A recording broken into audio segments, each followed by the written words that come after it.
दोस्तों बीते कुछ सालों में कोरोना की महामारी और फिर उसके बाद आए कई तरह के वायरस के साथ इंसान सफ़र कर रहा था। तब शायद एक ख्याल दिमाग में आ रहा था कि जानवरों पर इसका कोई असर नहीं होगा, लेकिन जैसे ही इंसानों ने वायरस से जीत हासिल की वैसे ही जानवरों के ऐसे ही वायरस ने जन्म ले लिया, जिसने खास तौर से गायों की जान लेने की ठानी है। इस समय भारत के कई राज्यों में हजारों की संख्या में गायों के मरने की खबरें डराने वाली हैं। अभी कोरोना वायरस से पूरी तरह पीछा छूटा नहीं है कि एक और वायरस ने कहर बरसाना शुरू कर दिया है और ये है लंपी वायरस। इंसानों पर इसका सीधे तौर पर कोई असर नहीं है, लेकिन फिर भी डरने वाली और एहतियात बरतने वाली बात तो है। ये वायरस जानवरों को परेशान कर रहा है और बहुत बड़ी तादाद में गायें इससे इन्फेक्टेड होकर अपनी जान गंवा चुकी हैं। भारत में बहुत सारे राज्यों में गायों की हालत नाजुक है। ऐसे में आम लोगों के मन में कई सवाल उठना लाजमी है, जैसे लंपी वायरस आखिर होता क्या है? क्या लंपी वायरस इंसानों को भी हो सकता है? लंपी वायरस से जानवरों की जान को कितना खतरा है? क्या इससे दूध के प्रोडक्शन पर भी कोई असर पड़ेगा? तो सबसे पहले आप ये समझ लीजिए कि भले ही ये वायरस खतरनाक है, लेकिन इस वायरस से जानवरों की जान को बचाया जा सकता है। इसके लिए बस इन्फेक्टेड गायों की पहचान करके उन्हें आइसोलेट करना होगा। इसलिए सबसे पहले हम यही समझते हैं कि आखिर ये लंपी वायरस होता क्या है। तो आपको बता दें कि ये लंपी वायरस पशुओं में पाने जाने वाला एक खतरनाक वायरस है। इस बीमारी में गायों के शरीर पर गांठें उमड़ आती हैं और आप तो जानते ही हैं कि गांठों को इंग्लिश में लंप कहते हैं। इसी वजह से इस बीमारी का नाम लंपी वायरस पड़ा है, जो कि एक कैप्री पॉक्स वायरस के कारण होता है। ये वायरस गॉट पॉक्स और सीपॉक्स फैमिली का है, इसलिए बकरी और भैंस को भी इस वायरस का खतरा होता है। ज्यादातर ये बीमारी गाय और भैंसों को होती है और उनके शरीर पर मोटी मोटी गांठें दिखने लगती हैं। कैप्रीपॉक्स वायरस उसी वायरस फैमिली से आता है जिसमें इंसानों को होने वाली स्मॉल पॉक्स और मंकी पॉक्स आते हैं। यहाँ हम आपको ये बात बिल्कुल साफ करते चले कि लंपी स्किन डिसीज इंसानों को नहीं होता। अगर आपको किसी भी राज्य या किसी भी इंसान से सुनने या पढ़ने को मिल रहा है तो हम क्लियर कर रहे हैं कि सरासर गलत है। इंसानों में लंपी वायरस का कोई केस अब तक सामने नहीं आया है, लेकिन एहतियात बरतते हुए इस बात का ध्यान रखना जरूरी है। जो लोग पशुओं का काम करते हैं वो इन्फेक्टेड पशुओं से थोड़ी दूरी बनाकर रखें। जानकारों का कहना है कि लंपी वायरस से इन्फेक्टेड जानवरों को दूसरे जानवरों से दूर कर देना चाहिए।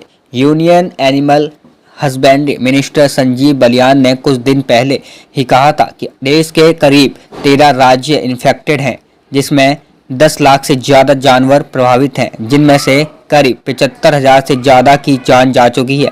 खासकर 8 राज्यों में इसकी मार सबसे ज़्यादा देखने को मिल रही है, जो कि गुजरात, राजस्थान, पंजाब, हरियाणा, उत्तर प्रदेश, उत्तराखंड, मध्य प्रदेश और जम्मू कश्मीर है। इसके अलावा हिमाचल प्रदेश, आंध्र प्रदेश और अंडमान और निकोबार जैसे राज्यों में इसका प्रभाव देखने को मिल रहा है। यहाँ तक कि हालात ये हो गए हैं कि हिमाचल प्रदेश के पशुपालकों ने इसे महामारी घोषित करने की मांग की है। लेकिन अगर सबसे खराब कंडीशन की बात करें तो राजस्थान में हर रोज लगभग 700 गायों की मौत हो रही है। ऐसे में सवाल ये उठता है कि लंपी वायरस इतनी तेजी से कैसे फैल रहा है। दरअसल ये इन्फेक्शन मच्छर, मक्खी और खून चूसने वाले दूसरे कीड़ों की वजह से आसानी से फैल रहा है। जब कोई मच्छर मक्खी किसी इन्फेक्टेड पशु पर बैठने के बाद किसी दूसरे जानवर पर बैठते हैं तो इस बीमारी को दूसरे हेल्दी एनिमल में ट्रांसफर कर देते हैं। इससे वायरस बहुत तेजी से फैल रहा है। एक दूसरे कारण की बात करें तो इस साल की बरसात भी इसके फैलने के लिए जिम्मेदार है। बेसिकली हुआ ये कि राजस्थान और गुजरात में सामान्य से ज़्यादा बारिश हुई, इसलिए वहाँ मक्खी मच्छर ज़्यादा संख्या में बढ़ गए, जिससे दिक्कतें और बढ़ गई हैं। यहाँ एक बात फिर से साबित कर दें कि मक्खी या मच्छर किसी इन्फेक्टेड जानवर पर बैठने के बाद किसी इंसान पर बैठती है तो इंसानों में ये लंपी वायरस नहीं फैला पाएंगे, क्योंकि लंपी वायरस गाय, भैंसों, बकरियों और भेड़ों में ही फैल सकता है। अब अगर थोड़ा सिम्टम्स की बात करें तो लंपी वायरस से इन्फेक्टेड गाय को तेज बुखार आने के साथ ही उनकी भूख कम हो जाती है। इसके अलावा मुंह, चेहरा, गर्दन समेत पूरे शरीर में गोल उभरी हुई गांठें बन जाती हैं। साथ ही पैरों में सूजन और लंगड़ापन हो जाता है, जिससे एक वक्त के बाद मौत की संभावना भी हो जाती है। इसके अलावा इन्फेक्टेड बीमार पशुओं में दूध देने की क्षमता भी कम हो जाती है। अब यहीं पर आता है हमारा मेन सवाल कि क्या इससे दूध के प्रोडक्शन पर भी असर पड़ेगा और क्या हमें गाय भैंस वाला दूध पीना बंद कर देना चाहिए? अब एक सवाल का जवाब तो है हाँ और दूसरे सवाल का जवाब है ना।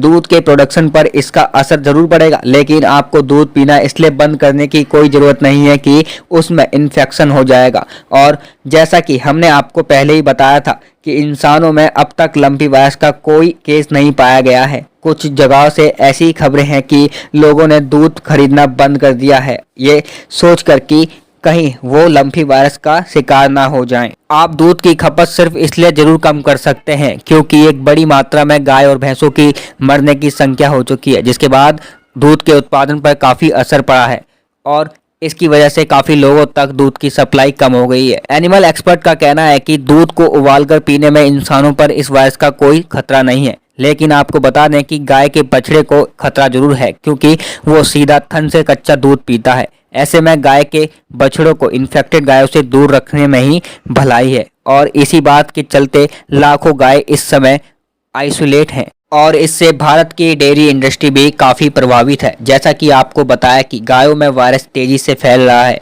ऐसे में पशुओं को खाना चबाते और खाते समय दिक्कतें होती हैं, इसलिए वो खाना बंद कर देते हैं, इसलिए दूध के प्रोडक्शन पर प्रभाव पड़ता है। इसलिए पशुपालन करने वाले लोग ध्यान रखें, कोई भी लक्षण दिखने के बाद तुरंत इलाज करवाएं, वरना पशुओं की जान को खतरा बढ़ सकता है। वीडियो के बारे में आपका क्या कहना है कमेंट बॉक्स में जरूर बताएं। वीडियो अगर आपको पसंद आई हो तो इसे लाइक शेयर जरूर करें और चैनल सब्सक्राइब करके बेल आइकन जरूर दबाएं ताकि ऐसी तमाम जानकारी आप लोगों तक हम पहुंचा सकें।